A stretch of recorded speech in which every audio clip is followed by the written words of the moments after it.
नमस्कार सभी दर्शकों का स्वागत है हमारे चैनल में। बिहार चुनाव के बाद अब एसआईआर होगा वेस्ट बंगाल में, तमिलनाडु में और बाकी सारे राज्यों में जो आई थिंक 11-12 स्टेट्स में होने की जो घोषणा की है इलेक्शन कमीशन ने। लेकिन तमिलनाडु स्पेशली और वेस्ट बंगाल इन्होंने एसआईआर के खिलाफ जो केस दायर की है सुप्रीम कोर्ट में उसको देखते हुए ही आज हम चर्चा करेंगे।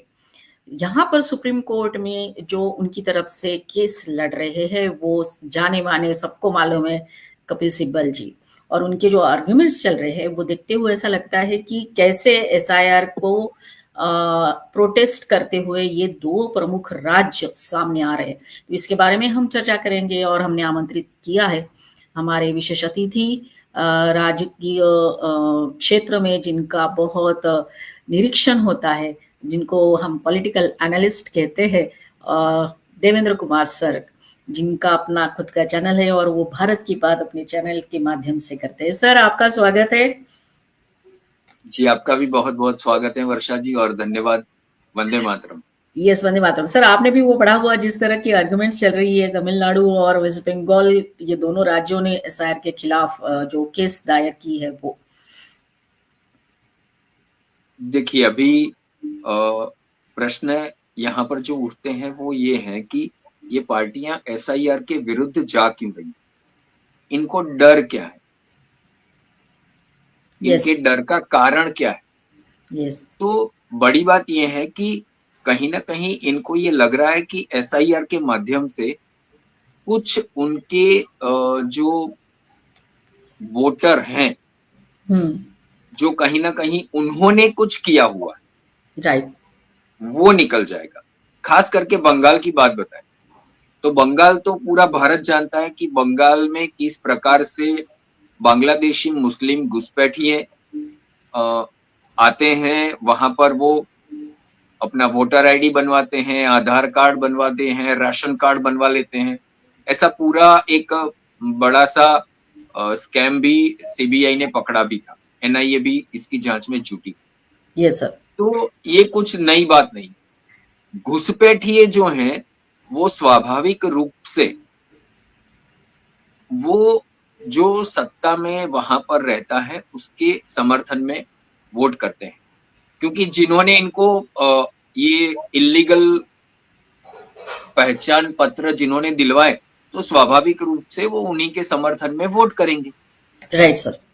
अब इनकी समस्या ये है कि अगर एसआईआर होता है तो ऐसे जो वोटर हैं जो इलीगल हैं, जिन्होंने जो 2002 के पहले नहीं थे और 2002 के बाद आए हैं, राइट, तो वो आए हैं तो स्वाभाविक रूप से कहीं ना कहीं तो उनका वोट होता होगा।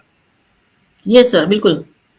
अगर नए वोटर 2002 के बाद ही जो प्रथम बार भारत के वोटर बने हैं, ऐसे जो नए वोटर हैं जिसे आजकल जेन जी कहते हैं, तो अगर वो वोटर हैं तो स्वाभाविक रूप से उनके कोई ना कोई तो संबंधी वोटर रहे होंगे। वो नए वोटर जो हैं उनके माता पिता दादा दादी या कोई तो भारत का वोटर रहा होगा। यस। अगर वो नहीं है तो वो आए कहां से, ये प्रश्न उठना और उठाना ये किसी भी भारत के नागरिक के लिए जो भारत के हित की रक्षा की बात सोचता है, जो भारत की बात करता है, जिसके हृदय में भारत का हित है, जो भारत की सुरक्षा की बात करता है, इसके मन में ये प्रश्न उठना ही चाहिए कि भैया आप 18 वर्ष के हो गए, आजकल करके 2002 से लेकर अब तक 23 वर्ष हो चुके हैं। आप 2002 की वोटर लिस्ट में नहीं थे तो आपके कौन थे जो वोटर लिस्ट में थे? बराबर। अगर आप आए हो तो कहीं ना कहीं भारत के ही किसी न किसी छोर पर किसी न किसी कोने में आपने वोट किया होगा। तो वो दस्तावेज दिखाइए। अब प्रश्न यहाँ पर यही उठता है जो सीएए के दौरान जो आया था कि हम कागज नहीं दिखाएंगे, ये वाला जो प्रश्न है। तो और अगर कोर्ट में गए हैं तो चलिए ठीक है, सबका ये अधिकार है, भारत के संविधान ने दिया हुआ है अधिकार कि आपको कोई भी बात ऐसी लगती है जिससे कि संविधान का उल्लंघन होता है तो आप कोर्ट में आइए। कोर्ट ही न्याय के लिए संविधान का जो कायदा बना है उस कायदे का इंटरप्रिटेशन जो है वो तो केवल कोर्ट ही कर सकता है, भारत का सर्वोच्च न्यायालय ही कर सकता है, और किसी के बस की बात है नहीं। ये संविधान ने ही भारत की सर्वोच्च न्यायालय को अधिकृत किया है। तो ठीक है, यस। चलिए वहां पर गए, लेकिन बिहार के एसआईआर में भी तो गए थे। हाँ। वहां पर क्या हुआ? कोर्ट ने पूरी जानकारी दी, कोर्ट ने याचिका को स्वीकार भी किया, सुनवाई भी की। जहां जहां पर माननीय सुप्रीम कोर्ट को लगा कि यहां पर ये चीज जो है इसको ठीक करनी चाहिए, और भारत के चुनाव आयोग ने उसको ठीक भी किया। ये एक अलग बात है कि जब भारत सरकार ने ये बात कही थी कि वोटर आईडी जो है, आपका मतदान पहचान पत्र जो है, उसको आधार के साथ जोड़ना चाहिए। उस समय यही सारे लोग थे जो आज एसआईआर के विरुद्ध में जा रहे हैं। ये यही सारे लोग थे, ये बोल रहे थे कि आधार को क्यों जोड़ना चाहिए, आधार को जोड़ने की कोई आवश्यकता नहीं है। अगर आधार को कहीं पर भी जोड़ने की आवश्यकता नहीं है तो इतना सारा खर्चा किया क्यों है? और ये भी कांग्रेस के राज में हुआ। इसके पीछे क्या विचार था? राइट। आधार नंबर किसी भी व्यक्ति का अपना एक पहचान का नंबर होना चाहिए जो इसमें उसकी सारी बातें हो। इसके पीछे का कारण क्या था? यही तो कारण था कि व्यक्ति के पास एक ऐसा पहचान पत्र है जिसमें उसको अगर कहीं पर भी जाना है तो अलग अलग लेकर जाने की आवश्यकता नहीं है। आपको अगर इनकम टैक्स के लिए जाना है तो पैन कार्ड देते हैं, अब पैन कार्ड और आधार कार्ड लिंक हो गए, अगर आधार कार्ड हो गया तो पैन कार्ड अपने आप ही वहां पर सिस्टम उसको फैच कर लेगी। Right sir.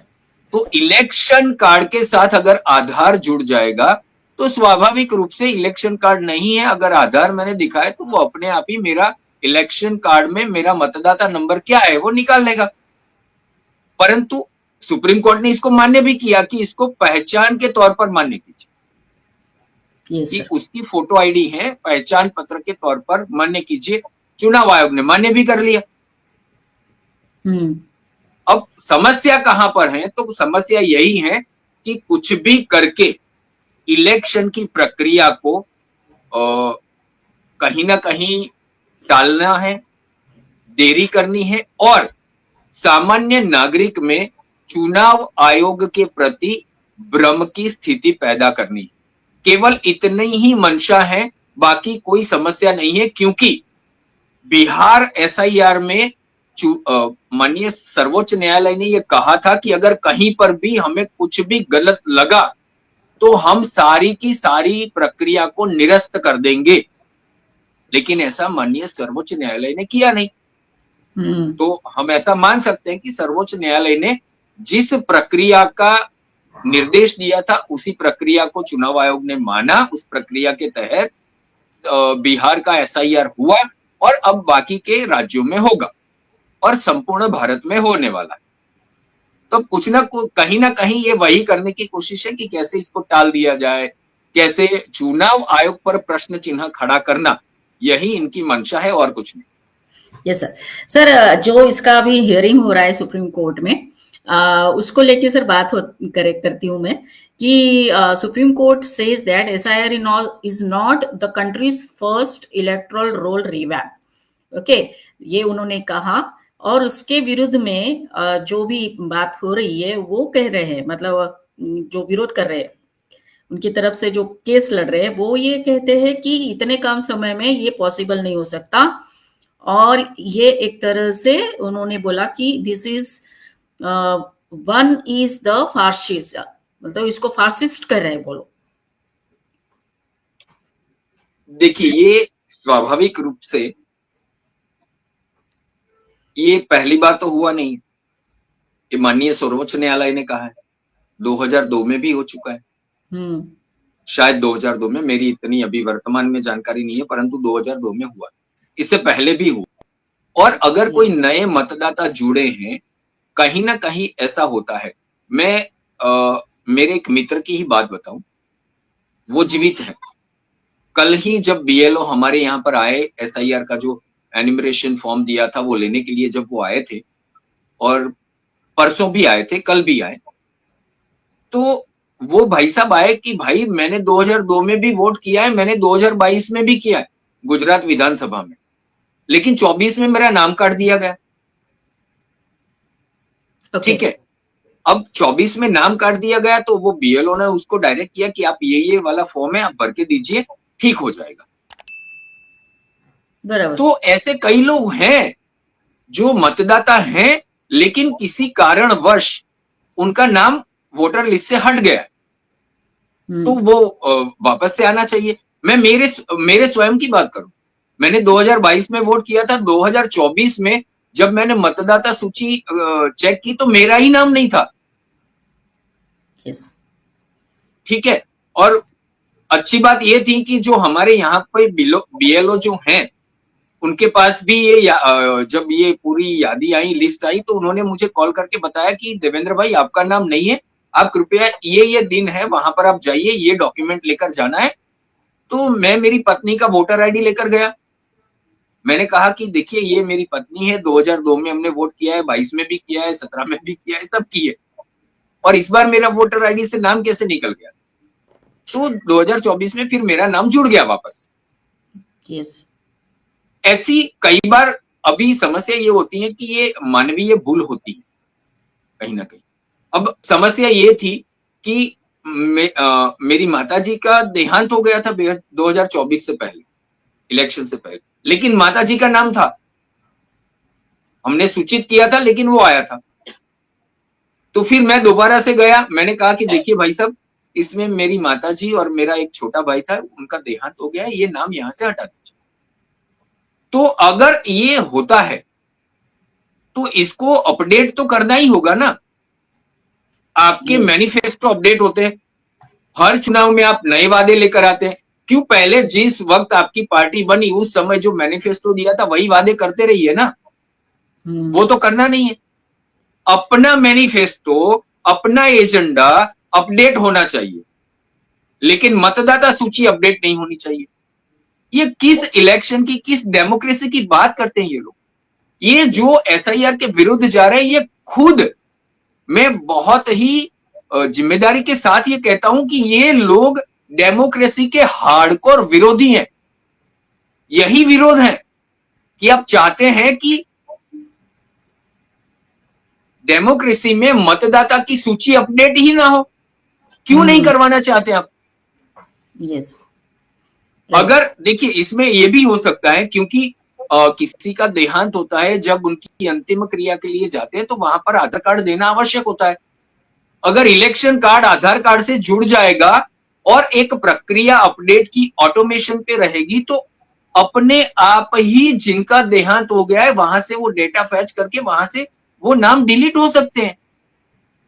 yes. अगर किसी का जन्म हुआ, नया मतदाता, वो 18 साल बनने वाला है, तो उसका जब आधार रजिस्टर्ड होगा तो जैसे ही 18 वर्ष का होगा, उनको ऐसी प्रक्रिया निश्चित हो सकती है कि उनके घर पे 18 वर्ष पूर्ण हुए, उनके घर पे इलेक्शन कार्ड पहुंच जाए।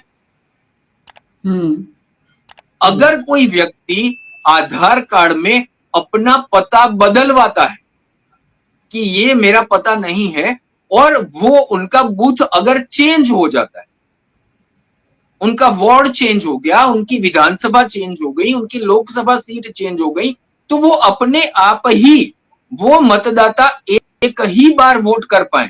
लोकसभा का इलेक्शन हो, विधानसभा का हो, या म्युनिसिपल कॉर्पोरेशन का हो, या डिस्ट्रिक्ट जिला पंचायत या तहसील पंचायत का हो, तो वो एक बार वोट कर पाए।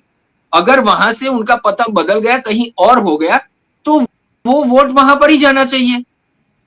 आज वही लोग ये जो इनका करते हैं, जैसे वो मोहम्मद जुबैर हो गया, वो ऑल्टर न्यूज वाले, ठीक है, वो एक तो फेक वीडियो चलाते हैं, 3 मिनट का वीडियो होता है, अंत में वो लोग क्लैरिफिकेशन देते हैं कि ये फेक वीडियो है। अरे भाई साहब, 3 मिनट सुनता कौन है? आपने 3 मिनट का एक फेक वीडियो चला दिया और अंत में क्लैरिफिकेशन दे रहे हो कि ये फेक वीडियो। पहले देना चाहिए कि ये जो वीडियो आपके पास आया ये फेक है, देख लीजिए क्या आपके पास ये आया है, 2 बार रखिए ना, आगे और पीछे दोनों बार रखिए। ये Yes. ऑल्ट न्यूज वाले 4 लोगों के आईडी डाल देते हैं, कांग्रेस वाले देते हैं, ये एसपी वाले ने दिया। अरे भैया यही तो निकालना है, एसआईआर में करना क्या है? यही तो करना है कि 4 बार आप जो बता रहे हो, तो ये तो अपडेट जो हुआ है आपके राज्य में हुआ है या किसी के भी राज्य में हुआ है, ये मानवीय भूल जो हुई है उसको ही तो सुधारनी है। आप कहते हो 4 बार वोट कर दिया, हाँ भाई चल ये गलती से हो गया है तो उसी गलती को तो सुधारना है, आप सुधारने क्यों नहीं दे रहे? राइट। यस। तो आप स्वयं ही जो है, आप स्वयं ही तो डेमोक्रेसी के विरोधी हैं। क्या आप ये चाहते हैं कि जिन्होंने, आप जो बता रहे हैं उन्होंने 4 बार वोट किया, 2 बार वोट किया, 1 बार वोट किया, आप चाहते हैं कि क्या वो दोबारा से जब आपका टर्न आए, आपके राज्य में चुनाव आए, तो वो जहां पर भी माइग्रेट हुआ है वो आकर आपके लिए वोट करें? क्या आप ऐसा चाहते हो? या आपके विरोधी के लिए वोट करें ताकि आप फिर से चुनाव आयोग को कटहरे में खड़ा कर दो? यस। ये वही चाहते हैं, ये चाहते हैं कि सिस्टम में सुधार ही ना हो, यस सर। सिस्टम जस का तस बना रहे, जहां पर गलतियां होती रहे और उनको फायदा मिलता रहे। Yes sir.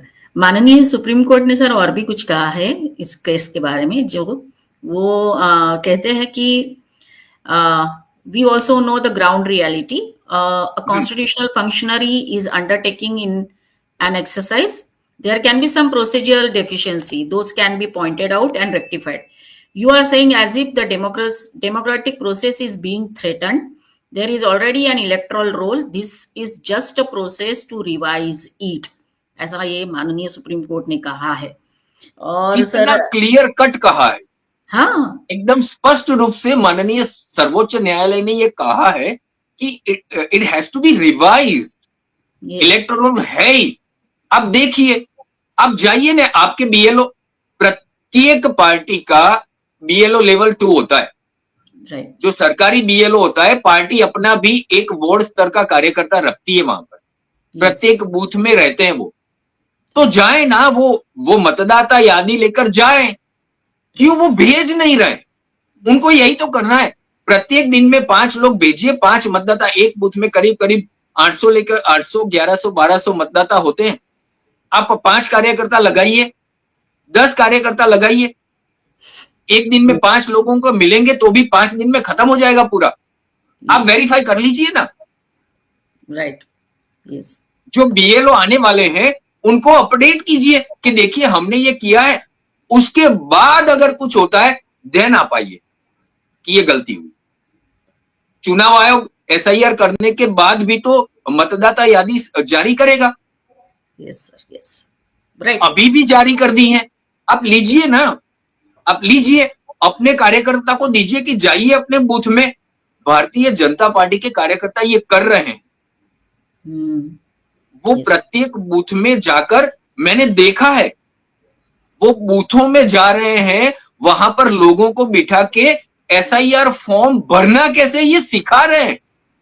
क्योंकि थोड़ा सा कॉम्प्लिकेटेड है, ये मैं मानता हूं, कॉम्प्लिकेटेड है, परंतु आपका कार्यकर्ता, आपने ट्रेनिंग दिया, आपने प्रशिक्षण दिया अपने कार्यकर्ता को कि एसआईआर फॉर्म जो चुनाव आयोग ने जारी किए हैं उसको भरना कैसे, मतदाता कैसे भरेगा।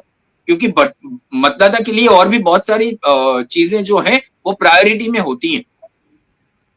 आपका मतदाता है, आप जानते हैं कि कौन आपका समर्थक है, कम से कम उसके पास तो जाइए, उनको कहिए। मैंने देखा है वहां पर भारतीय जनता पार्टी के कार्यकर्ता जहां पर मतदाताओं को सिखा रहे थे कि एसआईआर ऐसे भरना है, वहां पर मैंने देखा कि कांग्रेस का वार्ड स्तर का कार्यकर्ता वहां पर सीख रहा है, आम आदमी पार्टी का कार्यकर्ता वहां पर आकर सीख रहा है। तो भैया आप केवल विरोध कर रहे हो, उनको सिखाओ कि आप जाइए मतदाता के पास, उनको सिखाइए कि एसआईआर के फॉर्म भरने कैसे। राइट। यस। और मतदाता यादी लेकर जाइए। मैं आपको बताऊं, क्योंकि 2002 में मुझे नहीं, उसके बाद सीमांकन हुआ, सीमांकन होने के बाद हमारी विधानसभा की जो सीट थी वो बदल गई, नाम बदल गया।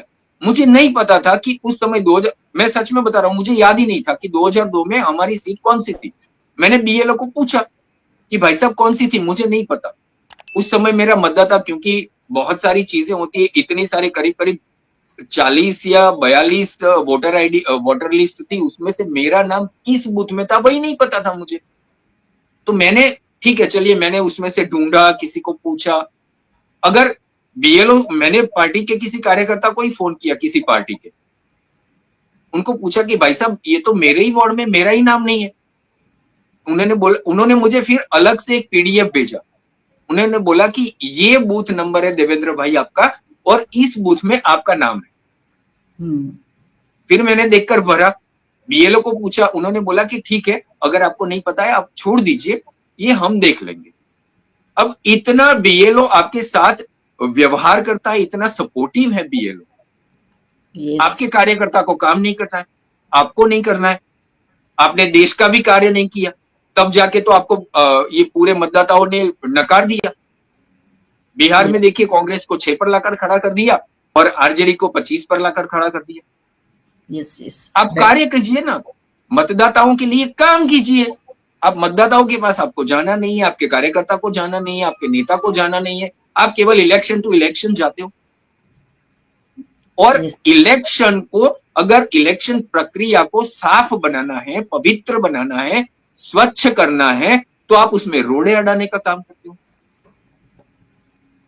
आपके कार्यकर्ता को प्रशिक्षण दीजिए।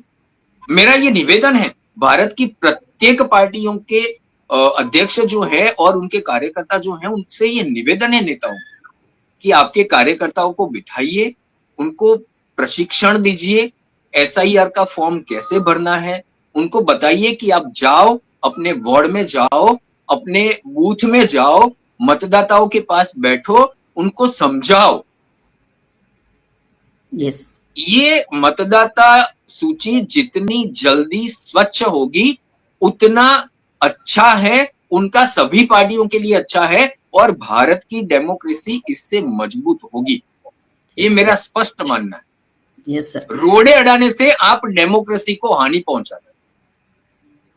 सर और एक बात सर यहाँ पर है, जैसे कपिल सिब्बल उनकी तरफ से लड़ रहे और हाँ सरकार की तरफ से या ईसीआई की तरफ से जो है एडवोकेट राकेश द्विवेदी ये लड़ रहे, तो इनके दो स्टेटमेंट आए बाहर। कपिल सिब्बल जी ने कहा कि आर्गुमेंट करते हुए कि there are no 5G network in many areas, how will people upload documents. तो इसका उत्तर दिया इन्होंने सीनियर अपने एडवोकेट राकेश जी ने, surprisingly all states are competing to show how backward they are, yes, instead of showing they are developing। तो इस तरह का ऐसा कपिल सिब्बल जब कांग्रेस में थे तब उनके गृह मंत्री और डिफेंस मिनिस्टर रहे थे जो पी चिदम्बरम ने पार्लियामेंट में कहा है। आपको याद होगा जब ये ऑनलाइन की सारी बातें आई, ठीक है, तो उन्होंने बोला था कि कहीं पर वो मशीन नहीं है, नेटवर्क नहीं है, तो भाई साहब आपने कुछ नहीं किया, या आपने स्वीकार कर लिया। राइट। ये तो हमने नहीं किया कुछ देश की प्रगति के लिए, देश के विकास के लिए हमने कुछ नहीं किया, ये स्वीकारोक्ति है इनकी। लेकिन मैं आपको ये बताऊं कि अगर 5G नेटवर्क नहीं है तो समस्या नहीं है, 4G से भी अपलोड होते हैं डेटा। 3G में भी हो जाएंगे। ये जो 2G चला रहे थे ना सालों तक, और 3G में जिन्होंने घोटाले किए, ये लोग आज ये कह रहे हैं कि 5G नहीं है। कपिल सिब्बल उसी मिनिस्ट्री में थे जिस मिनिस्ट्री में 3G के घोटाले हुए। ये आज 5G की बात कर रहे हैं। देश को 10 वर्षों में 5G में लेकर आए, 6G की बात चल रही है। लेकिन समस्या ये है कि कुछ भी करो, इनको कुछ भी करके एसआईआर को रोकना है, डेमोक्रेसी को स्वच्छ होने से बचाना है, तो एसआईआर करना है। राइट। यस। ये कुछ भी करके डेमोक्रेसी को बचाना नहीं चाहते। डेमोक्रेसी बचाओ के नाम पर ये डेमोक्रेसी में जितनी भी गंदगियां आई हुई हैं भारत के इलेक्शन प्रक्रिया में, उसको ये स्वच्छ नहीं होने देना चाहते। ये चाहते हैं कि वो जस का तस बना रहे, और फिर जैसे ही इलेक्शन आए वो चुनाव आयोग के ऊपर प्रश्न चिन्ह खड़े, वोट चोरी चिल्लाना शुरू कर, डेमोक्रेसी खतरे में चिल्लाना शुरू कर दे, संविधान खतरे में चिल्लाना शुरू कर दे, और मतदाताओं को भ्रमित करना शुरू कर दे। Yes sir. तो आपने सर ये बताया कि किस तरह से एसआईआर की प्रक्रिया होती है और कहाँ-कहाँ हो रही है और कैसी-कैसी हो सकती है, हो रही है। इसके बावजूद जो वेस्ट बंगाल की सरकार है और तमिलनाडु की सरकार है, वो केस लड़ रही है सुप्रीम कोर्ट में, जो आने वाले समय में हमें पता चलेगा क्या होगा सुप्रीम कोर्ट में। आप सर फिर वेस्ट से बंगाल का मैं आपको बता दूं, मैं आश्वस्त हूं कि ममता जी कुछ भी करेंगी। इलेक्शन में जहां पर आज भी खून बहता है, ईवीएम लेकर भाग जाते हैं, ज्यादातर वो जो हमने पिछली बार भी देखा था, ईवीएम लेकर लोग भाग गए थे, यस सर, मतदाताओं को वोट नहीं करने दिया जाता। ओपोजिशन की पार्टी को, ओपोजिशन में जो पार्टी है, भाजपा है और बाकी सारी जो पार्टियां, उनके कार्यकर्ताओं को मारा जा रहा है। ये बंगाल का चित्र है और ममता बनर्जी ने जो बंगाल का चरित्र बनाया वो ये है। ये बंगाल नहीं है, बंगाल रविंद्रनाथ ठाकुर का है, बंगाल बंकिम चंद्र चट्टोपाध्याय का है। यस राइट, यस सर, लेकिन ये ममता बनर्जी कुछ भी किसी भी हद तक जाएगी कि एसआईआर को कैसे रोका जाए। ये हो सकता है कि अगर एसआईआर करने जब बीएलओ जाएं तो बीएलओ के ऊपर हमले भी हो। ऐसा बंगाल में होने के पूरे चांसेस हैं। Yes. So thank you sir very much, आप जुड़े हमारे साथ और ये देखते हैं अभी क्या डिसीजन आएगा। लेकिन हम सभी दर्शकों को कहेंगे कि हमारा ये वीडियो जरूर देखिए, लाइक करिए, कमेंट करिए, शेयर करिए और हमारे चैनल को जिन्होंने अभी तक सब्सक्राइब नहीं किया है वो जरूर सब्सक्राइब करिए। अगले वीडियो में सर फिर मिलेंगे नए टॉपिक के साथ, तब तक के लिए धन्यवाद। जय हिंद, वंदे मातरम। धन्यवाद आपका भी। जय हिंद, वंदे मातरम। Thank you sir.